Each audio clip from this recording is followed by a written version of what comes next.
Alhamdulillahilladzi bini'matihi tatimmu shalihat. Ashhadu an la ilaha illallah wahdahu la syarikalah wa ashhadu anna Muhammadan abduhu wa rasuluhu la nabiyya ba'dah. Allahumma salli wa sallim ala nabiyyina Muhammadin wa ala alihi wa sahbihi ajma'in. Qala Allah Ta'ala, ya ayyuhalladzina amanu taqullaha haqqa tuqatih wa la tamutunna illa wa antum muslimun, amma ba'du. Para jamaah, ikhwan dan akhwat yang dirahmati Allah Subhanahu wa Ta'ala dan yang saya muliakan, alhamdulillah, pada malam hari ini kembali kita dapat bertemu dan berkumpul di masjid yang sama-sama kita makmurkan dan kita cintai. Mudah-mudahan Allah Subhanahu wa Ta'ala menjadikan majlis kita majlis yang diberkahinya, dan semoga Allah menerima amal ibadah kita, dan kiranya Allah memberikan kepada kita kekuatan zahir dan batin agar kita dapat melaksanakan ibadah istiqamah, dan kiranya Allah Subhanahu wa Ta'ala merahmati kita semua. Amin Allahumma amin. Para jamaah, ikhwan dan akhwat yang dirahmati Allah, pembahasan yang akan kita kaji pada malam hari ini adalah lanjutan atau melengkapi dari apa yang sudah kita bahas pada pertemuan-pertemuan yang telah lalu. Kita sering membahas yang berkaitan dengan sunnah dan juga lawan daripada sunnah, yaitu bid'ah.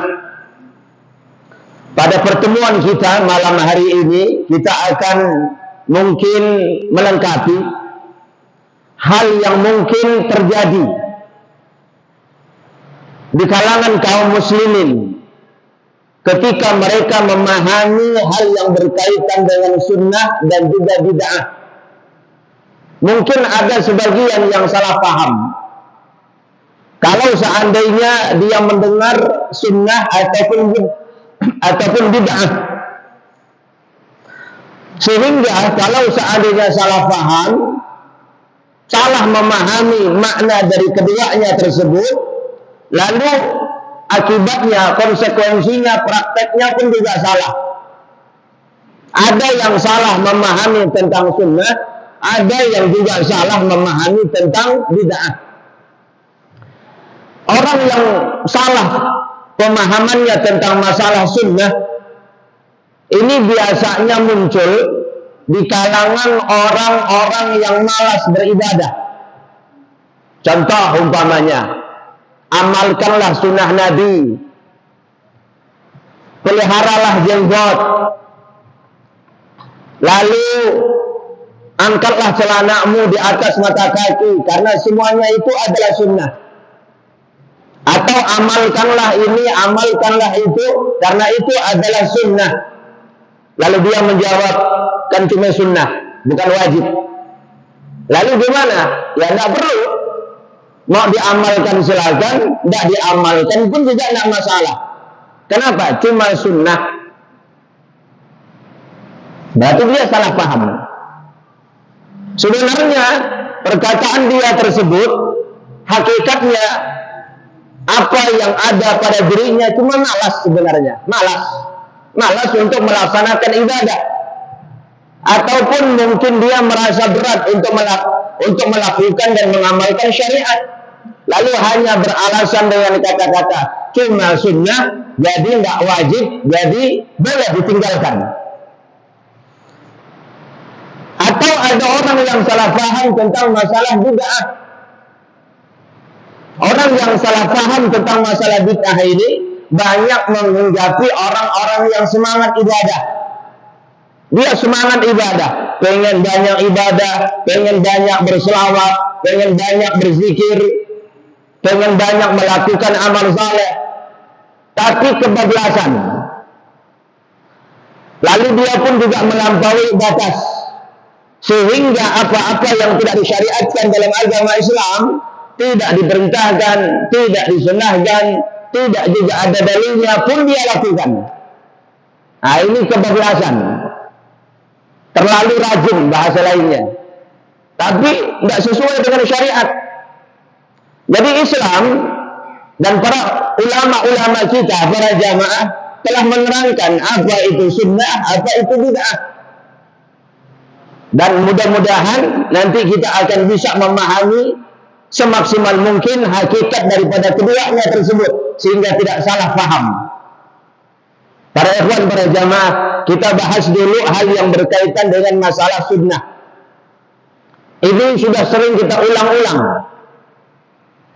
tapi kita akan jelaskan di sini hal yang berkaitan dengan masalah sunnah, supaya kita benar-benar tahu apa hakikat daripada sunnah itu, sehingga tidak melampaui batas dalam memahaminya, ataupun dia tersalah dalam menyimpulkan hakikat daripada sunnah. Yang bukan sunnah pun dia anggap sunnah. Ataupun tadi itu, dia meninggalkan ibadah karena dia anggap itu perkara mustahab, bukan merupakan kewajiban. Jadi tidak masalah ditinggalkan, karena bahasanya tadi sunnah.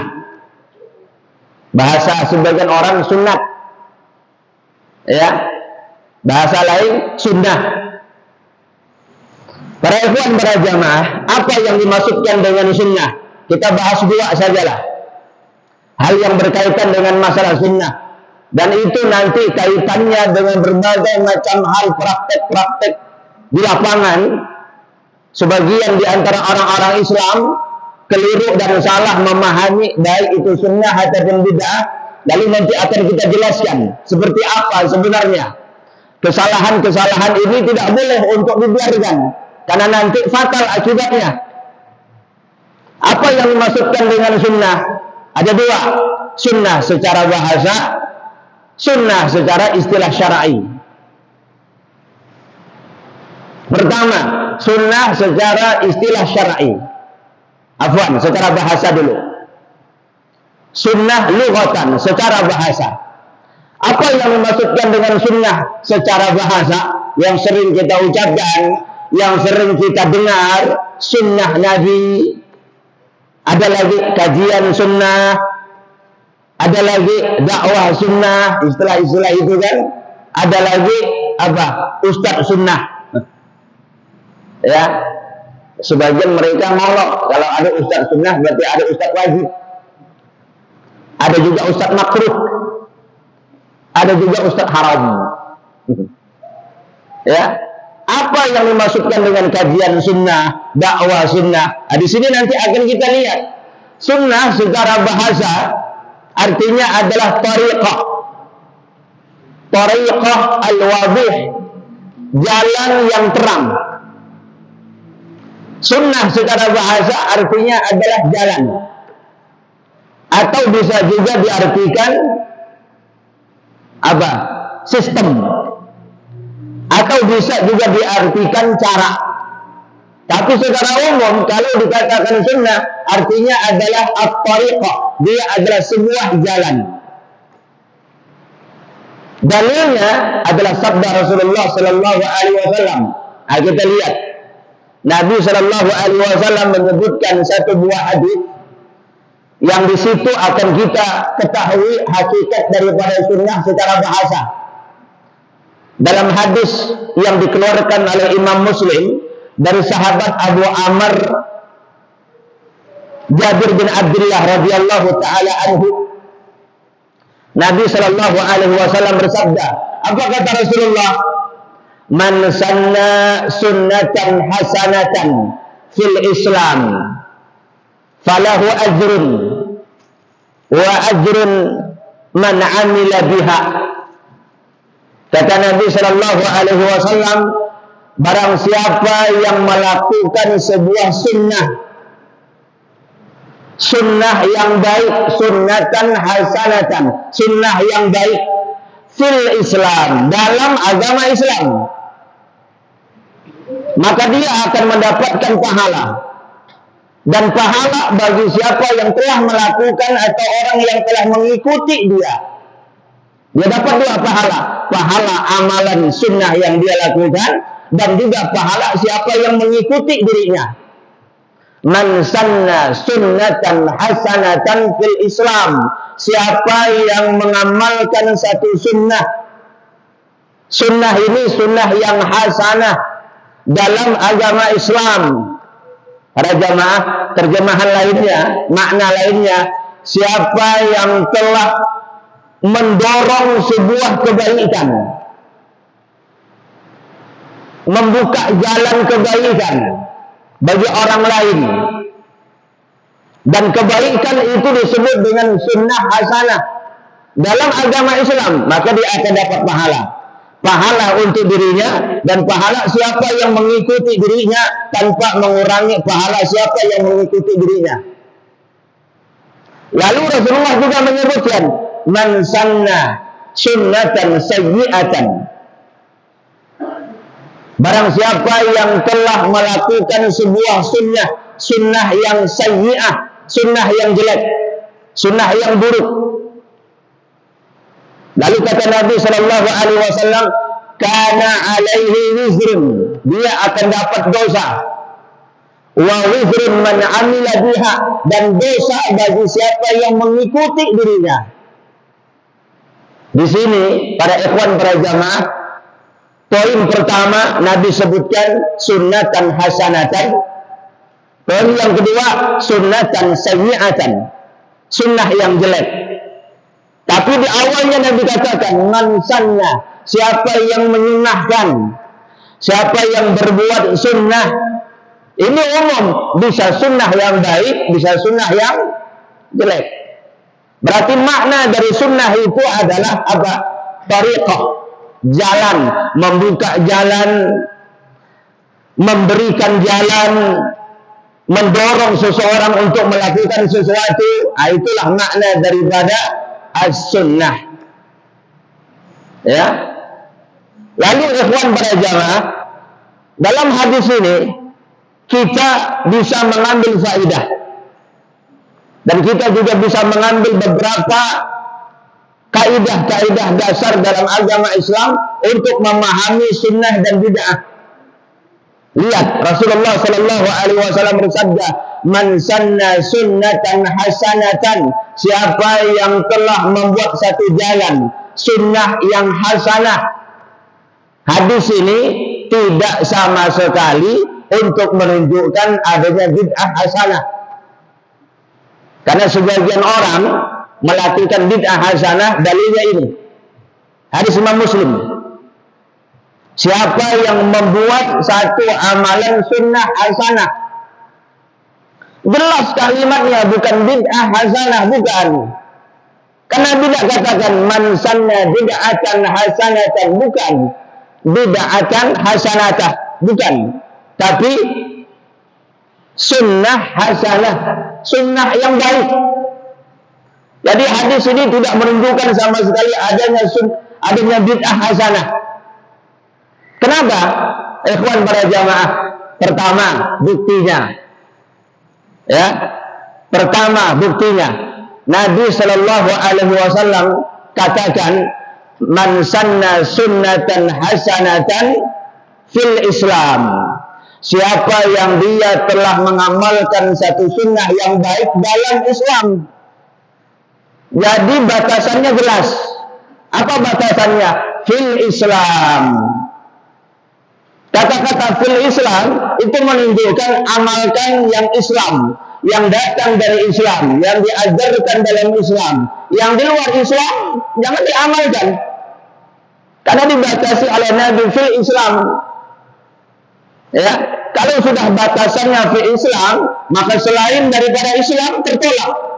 Wa may yabtaghi ghairal Islam dinan fala yuqbal minhu wa huwa fil akhirati minal khasirin. Barang siapa yang mencari agama selain daripada Islam, agama yang dimaksudkan itu tidak hanya sekedar keyakinan, agama, amalan, keyakinan, ibadah, kebiasaan, adat istiadat, ataupun apa saja yang di luar Islam, yang tidak sesuai dengan Islam, tidak diterima. Dan di akhirat dia termasuk orang yang rugi. Karena dibatasi dengan fil Islam.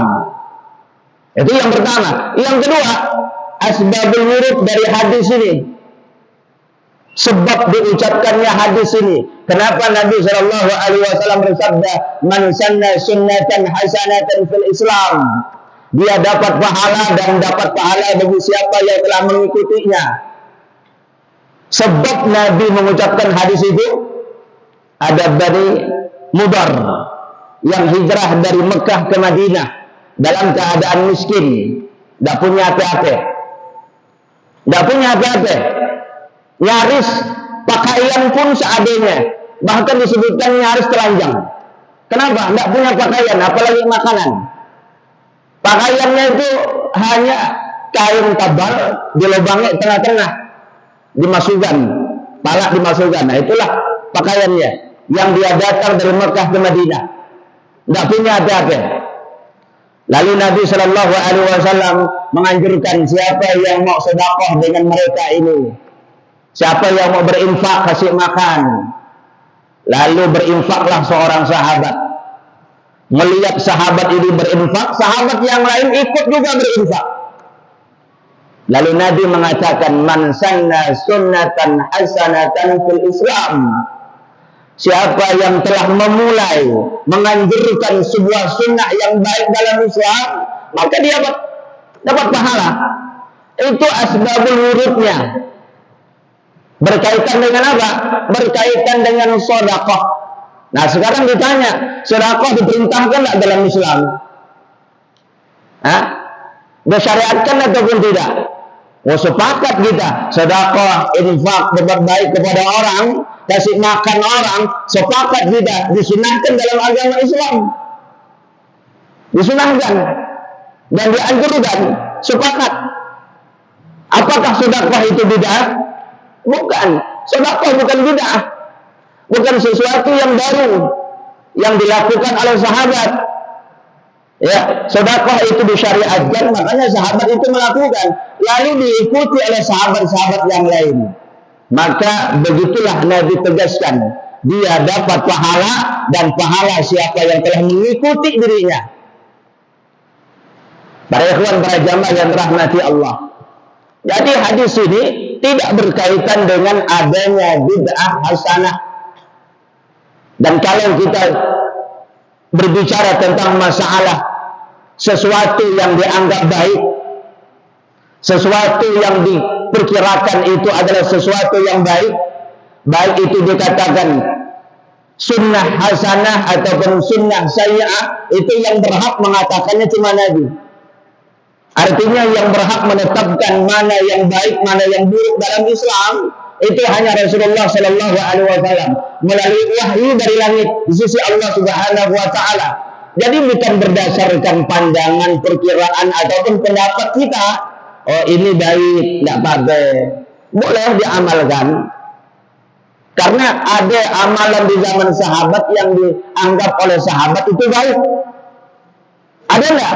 Ada, tapi tidak diizinkan oleh Nabi, dilarang oleh Rasulullah untuk diamalkan. Padahal dianggap baik oleh sahabat. Kan terkenal riwayat ketika 3 orang yang datang kepada Aisyah radhiyallahu taala anha. Apa tujuannya? Maksudnya menanyakan bagaimana ibadah Nabi. Lalu diceritakan oleh Aisyah. Lalu mereka memberikan kesimpulan, kalau Nabi ibadahnya seperti itu, mungkin dianggap biasa, ya wajar, sudah dijamin surga, diampunkan oleh Allah, dan beliau Nabi dan Rasul. Kalau kita itu, mana jaminan? Tidak ada jaminan. Tidak ada jaminan diampunkan, dan tidak ada jaminan masuk ke dalam surga. Lalu masing-masing mereka punya tekad. Aku akan sholat terus tiap malam, tidak bakal tidur. Yang satunya mengatakan, aku tidak bakal kawin, tidak bakal nikah dengan perempuan, nanti akan menyibukkan ibadah. Yang satunya, aku akan puasa terus, tidak bakal buka-buka. Kan baik. Dan berapa banyak orang melakukan ibadah berdasarkan persangkaan baik. Ya, padahal yang mau mereka lakukan yang 3 orang ini baik atau enggak?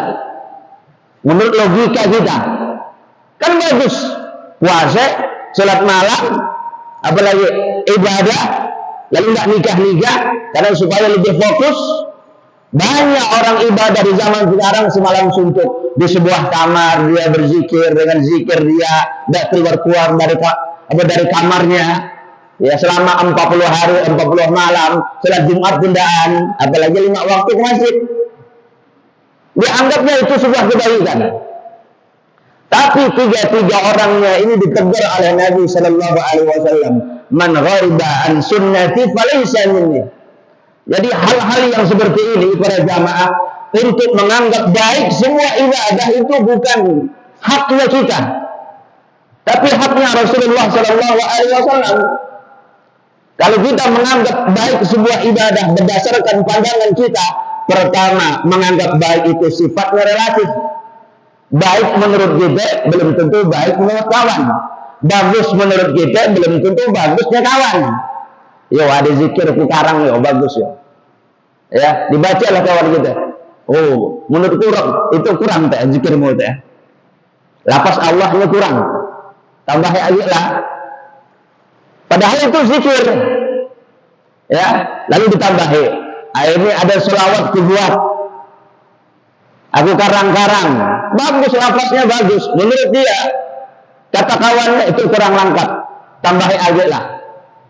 Yang senyum pun buat juga, oh kurang lengkap, tambah aja lah. Ya, jadi memandang sebuah kebaikan dalam din itu berdasarkan logika dan pendapat dia. Jadi para ikhwan, para jamaah yang dirahmati Allah, Nabi yang mulia Sallallahu Alaihi Wasallam menyebutkan dalam hadis ini, pertama faedahnya secara umum makna daripada sunnah. Sunnah itu adalah tariqah.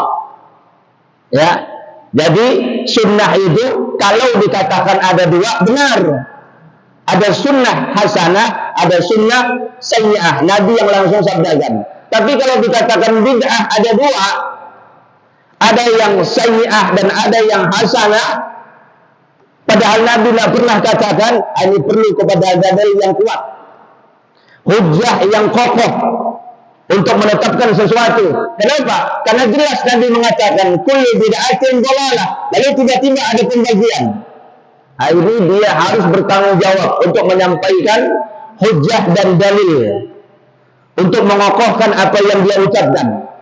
Nabi membagi sunnah ada 2, dan Nabi bicara bid'ah semuanya sesat. Lalu tiba-tiba ada yang membagi.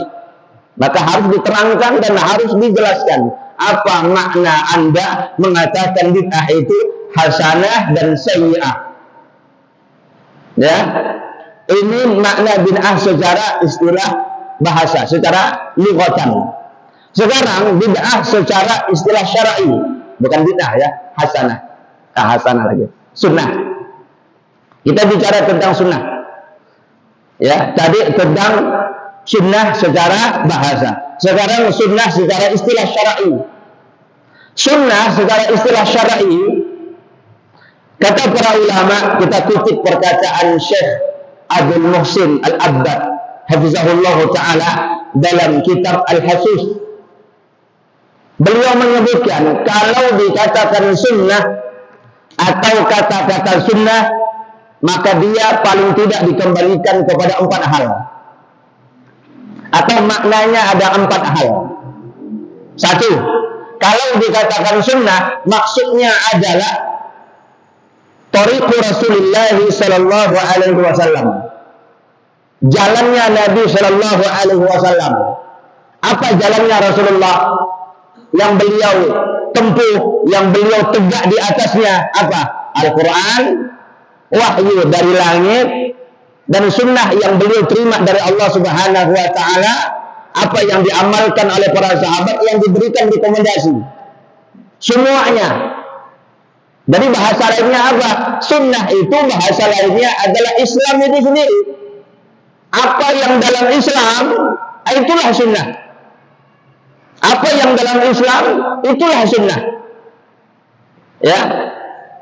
Makanya Nabi Shallallahu Alaihi Wasallam sebutkan dalam hadis Abu Daud, "Man raghiba an sunnati falaysa minni."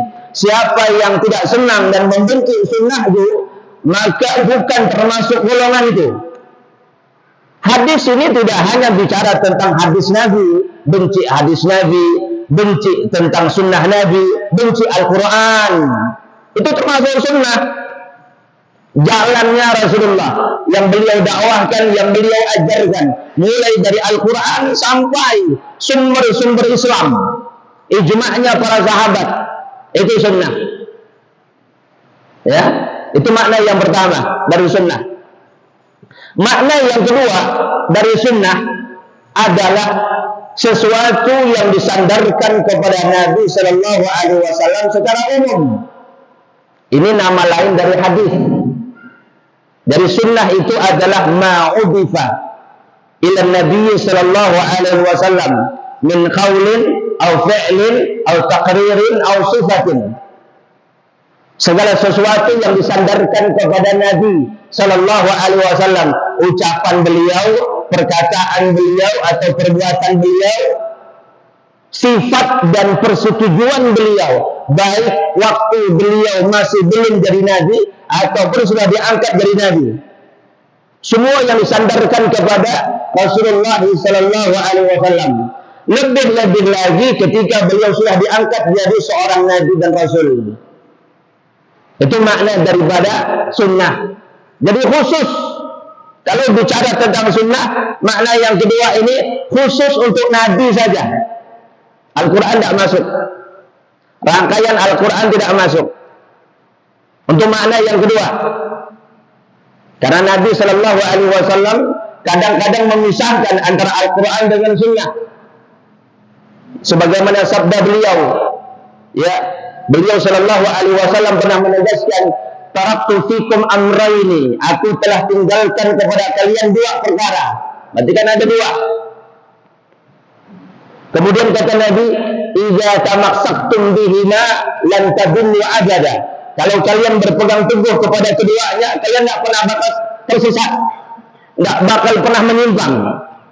Apa itu? Kitabullah wa sunnati rasulih. Kitab Allah yaitu Al-Quran, dan yang kedua adalah sunnah Rasulnya. Berarti ada dua, dipisahkan antara kitab Allah dengan sunnah. Dua itu yang jadi pegangan. Jadi kalau dikatakan sunnah untuk makna yang kedua, maknanya adalah khusus untuk apa yang datang dari Nabi Shallallahu Alaihi Wasallam. Makna yang ketiga dari makna sunnah adalah lawan dari bid'ah. Kalau dikatakan sunnah, berarti dia lawan dari bid'ah, muqabilul bid'ah, segala sesuatu yang jadi lawan daripada bid'ah. Karena Nabi Shallallahu Alaihi Wasallam itu menjadikan sunnah lawan dari bid'ah, dan bid'ah itu lawan daripada sunnah. Saya pernah baca sebuah artikel, dia mengatakan dalam artikel itu, ya ini artikel dari orang-orang yang anti dengan sunnah dan hobi dengan bid'ah, karena mereka pun juga kadang-kadang punya bantahan. Ya, kata mereka, ya sebagian orang mengatakan bahwasanya sunnah itu lawan daripada bid'ah, bid'ah lawan daripada sunnah. Lalu dia katakan ini sesuatu yang tidak tepat. Kalau dikatakan sunnah lawannya bid'ah, bid'ah lawannya sunnah, dia katakan tidak tepat. Apa alasannya? Alasannya secara bahasa. Diambilnya secara bahasa aja, secara bahasa, dibawanya kepada secara bahasa. Tidak berdasarkan dalil, tapi berdasarkan kepandaian dia dalam segi bahasa Arab. Dan begitulah sebagian orang-orang yang yang cenderung kepada amalan-amalan yang bid'ah. Jadi dia mengedepankan dalil yang berkaitan dengan bahasa. Ya, dari bahasa Arab itu, grammarnya, kaidah-kaidahnya dijadikan sebagai dalil. Tidak cocok, tidak tepat secara bahasa katanya. Padahal Nabi dalam hadis Bukhari itu jelas, menjadikan bid'ah lawan daripada sunnah, sunnah dalam lawan daripada bid'ah itu sendiri. Rasulullah sallallahu alaihi wasallam bersabda, "Man ya'ish ba'di fasayakhtilafan katsira." Siapa yang hidup sesudahku, kata Nabi, dia akan mendapatkan perselisihan yang banyak. Abu 'alaiha binawajis. Kemudian Nabi mengatakan, "Alaikum bisunnati wa sunnatul khulafa ar-rasyidin al-mahdiyyin."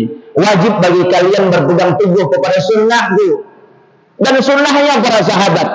Abu 'alaiha binawajis. Gigit dia dan dengan gigi geraham kalian. Pegang kuat-kuat, gigit dan pegang, genggam. Lihat, Nabi bicara tentang apa? Sunnah. Perselisihan disebutkan, pertikaian disebutkan, perpecahan disebutkan, lalu disebutkan jalan keluarnya. Apa? Tegak di atas sunnah. Sunnah sahabat, sebelumnya sunnah Rasul sallallahu alaihi wasallam. Beliau bicara tentang sunnah. Lalu setelah itu beliau sebutkan di akhir hadis apa? Wa iyyakum fil muhdatsatil umur.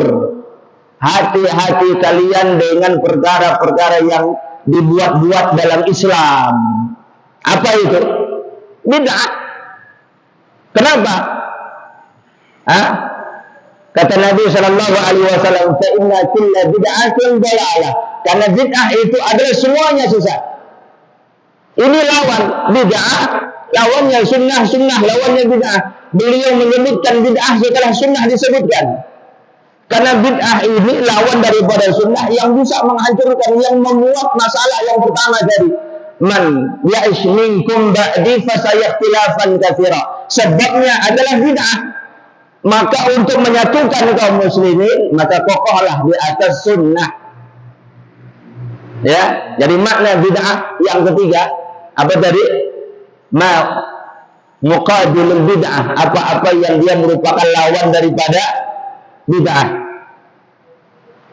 Mana yang keempat? Dari sunnah.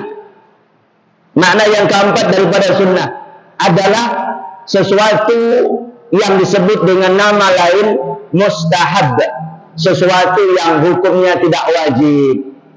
Bisa kita katakan sholat 2 rakaat sebelum dan sesudah zuhur itu hukumnya sunnah. Sunnah muakkadah, sunnah yang dianjurkan. Maksudnya apa? Mustahab, dianjurkan tapi tidak wajib. Jadi makna sunnah salah satunya itu sesuatu yang tidak dihukumi wajib, kalau diamalkan dapat pahala, ditinggalkan tidak berkonsekuensi dosa.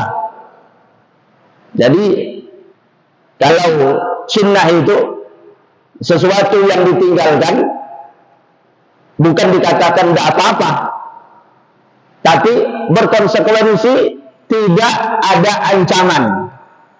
Kalau orang meninggalkan amalan sunnah yang sifatnya mustahab, hukumnya mustahab, dia tinggalkan dengan sengaja, ada enggak risikonya? Ada enggak risikonya? Risikonya enggak dapat pahala. Ya, risikonya enggak dapat pahala. Dan dia tidak ada hukuman, artinya tidak mendapatkan ancaman hukuman. Maka itu hukumnya mustahab.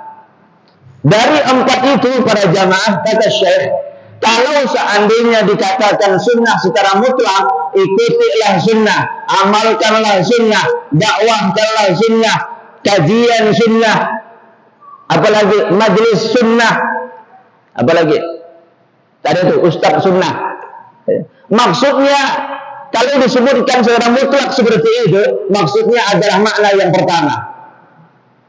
Islam yang isinya Al-Quran, sunnah Nabi Sallallahu Alaihi Wasallam dan sunnahnya para sahabat. Kalau dikatakan kajian sunnah, apa maksudnya? Yang mengamalkan Islam secara keseluruhan. Sumber dari tadi yang kita sebutkan itu betul-betul dipegang, diamalkan, dipraktikkan.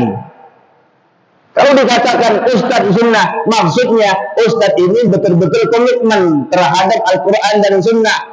Dia amanah menyampaikan keduanya. Dan dia tidak menyeleweng. Pemahamannya terhadap Al-Quran dan sunnah itu tidak menyeleweng. Itu yang dimaksudkan.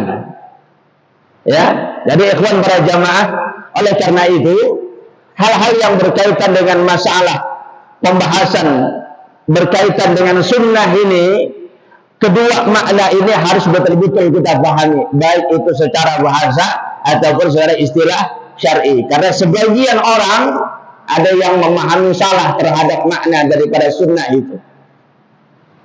Nah, itu yang pertama, pembahasan berkaitan dengan sunnah. Itu ringkasan saja. Sekarang kita beralih yang kedua, ya, yaitu bid'ah. Salah paham terhadap makna bid'ah. Dan ini banyak berkembang. Salah memahami hal yang berkaitan dengan masalah hakikat bid'ah dan maknanya.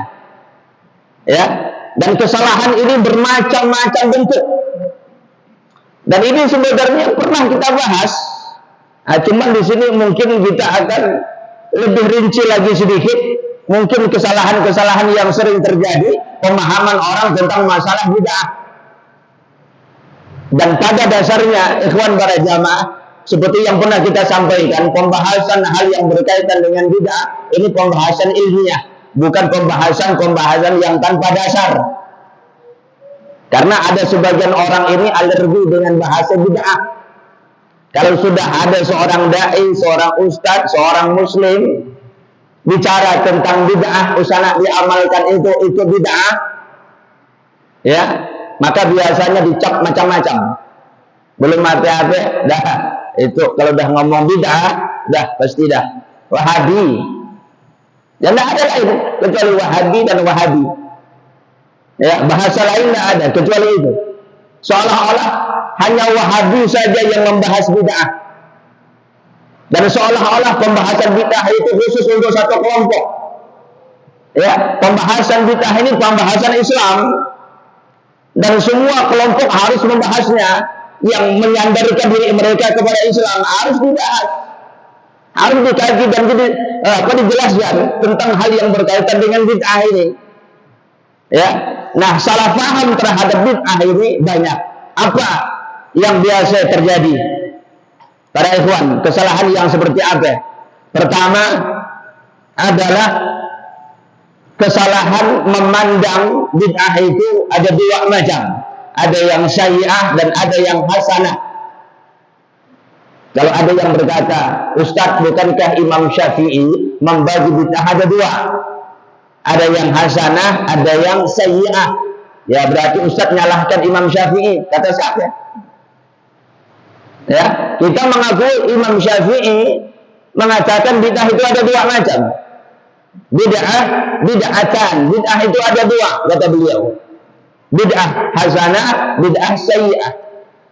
Bahkan ada yang lebih banyak lagi. Al-Ais bin Abdus Salam, beliau mengatakan bid'ah itu sampai 5. Lebih banyak lagi. Bid'ah wajib, bid'ah sunnah, bid'ah haram, bid'ah makruh, bid'ah mubah. Lebih banyak lagi. Ya. Maka kita katakan betul Imam Syafi'i memang membagi bid'ah itu hasanah dan sayyi'ah, dan antum pun, kalian pun, kata kita, membagi bid'ah pun juga ada dua, ada hasanah, ada sayyi'ah. Betul. Tapi yang jadi masalah, maksud Imam Syafi'i berbeda dengan maksud antum. Praktek Imam Syafi'i berbeda dengan praktek antum. Buktinya, ya buktinya berbeda. Kita tanya, ya, menurut diri bahasa kita kan, tahlilan di malam orang mati itu selamatan bid'ah sah, yang hasanah ataupun sayyi'ah. Kira-kira jawab apa dia? Iya bid'ah hasanah ataupun sayyi'ah. Tahlilan, tahu tahlilan kan? Ya, maka ya acara selamatan kematian 1 hari, 3 hari, 7 hari. Nah, tanya dia, menurut diri ia hasanah ataupun sayyi'ah? Apa kira-kira dia jawab? Hasanah pasti. Ya, iya bid'ah hasanah. Nah, kan kelihatan Imam Syafi'i mengatakan itu bid'ah mungkarah, bid'ah yang mungkar. Sebagian dari ulama Syafi'i mengatakan makna yang diucapkan oleh Imam Syafi'i bid'atun mungkaratun adalah bid'ah yang harus diingkari. Siapa yang mengingkarinya dapat pahala. Ya. Jadi menurut antum itu adalah bid'ah hasanah, menurut Imam Syafi'i itu bid'ah mungkar yang harus diingkari. Kan salah. Pembagian namanya sama, hasanah, sayyi'ah, tapi maksudnya berbeda. Kalau maksud Imam Syafi'i kita terima, tapi kalau maksud antum kita tolak. Karena Imam Syafi'i tidak punya maksud seperti itu. Ya. Nah, sekarang Al-Is bin Abdus Salam membagi sampai 5. Lihat contoh yang beliau sebutkan. Tidak usahlah yang lain. Satu aja kita ambil contoh. Bid'ah wajib. Nah, kata beliau ada bid'ah yang wajib. Apa bid'ah wajib itu? Bid'ah wajib itu kata beliau seperti belajar bahasa Arab, mendalami grammar bahasa Arab, karena kita tidak akan bisa paham terhadap Islam kecuali harus mendalami bahasa Arab. Itu bid'ah yang wajib. Merusak Islam enggak itu? Enggak merusak Islam. Bahkan dia merupakan sebuah wasilah untuk pahamnya kita kepada Islam. Dia tidak mengatakan bid'ah wajib itu perayaan ini, perayaan itu. Enggak. Contohnya kelihatan. Maksud antum dengan maksud para imam ini jauh berbeda. Ya. Nah, jadi ikhwan para jamaah, ini kesalahan yang pertama. Menganggap bid'ah itu ada yang hasanah, ada yang sayyi'ah. Dan mengambil dalil hadis Muslim tadi. Man sanna sunnatan hasanatan fil Islam, itu kan dah kelihatan jelas kata Nabi sunnah hasanah, bukan bid'ah hasanah. Bacalah betul-betul. Ya, bacalah hadis itu. Ada masuk. Sudah, ya. Kita cukupkan dulu ya. Nanti insyaallah kita tambahkan sedikit insyaallah mudah-mudahan. Wassallallahu ala nabiyyina Muhammadin wa ala alihi wa sahbihi ajma'in walhamdulillahi rabbil alamin.